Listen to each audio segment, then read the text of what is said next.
कीलक स्रोत। मार्कंडेय मुनि ने कहा, जिन आशुतोष भगवान शिव का विशुद्ध ज्ञान ही शरीर रूप है, जिनके तीनों नेत्र तीनों वेदों के समान है, जिन्होंने अपने मस्तक पर अर्ध चंद्र धारण कर रखा है तथा संपूर्ण कल्याण के कारण भूत है, ऐसे भगवान शिव की मैं वंदना करता हूँ। यह कीलक सप्तशती पाठक के लिए सप्तशती मंत्रों के अर्घभूत रूप में है। जो लोग इस कीलक का पाठ करते हैं उनका सदैव मंगल होता है। इस कीलक पाठ के उच्चाटन आदि कर्म सिद्ध होते हैं और इस स्रोत के पाठ करने से ही भगवती दुर्गा उस पर प्रसन्न होती है। उच्चाटन आदि कर्मों की सिद्धि तथा भीषण व्याधि विनाश के निमित्त यंत्र मंत्र तंत्र आदि कार्यों तथा व्याधि मुक्ति के लिए रसायन आदि औषधियों की आवश्यकता पड़ती है, परंतु इस कीलक के पाठ मंत्र से ही बिना मंत्र तंत्र मंत्र तथा औषधियों के उच्चाटन आदि क्रियाएं संपन्न होती है तथा संपूर्ण रोगों का नाश होता है।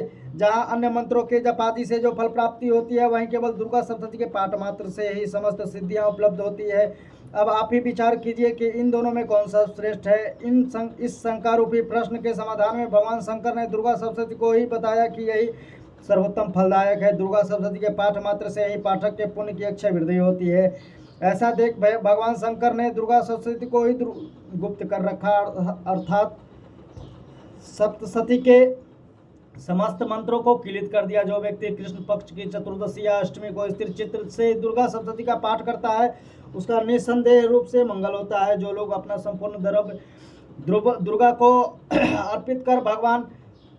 अर्पित कर प्रसाद के रूप में उस धन का उपयोग करते हैं, भगवती निश्चित ही उन लोगों पर प्रसन्न होती है, क्योंकि सप्तशती के फल को शिव जी ने किलित कर रखा है।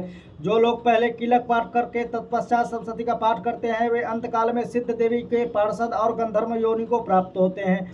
सर्वत्र भ्रमण करते रहने पर भी उन्हें कभी किसी प्रकार का भय नहीं होता, उनकी अकाल मृत्यु भी नहीं होती तथा अंत में वे मोक्ष पद के अधिकारी होते हैं।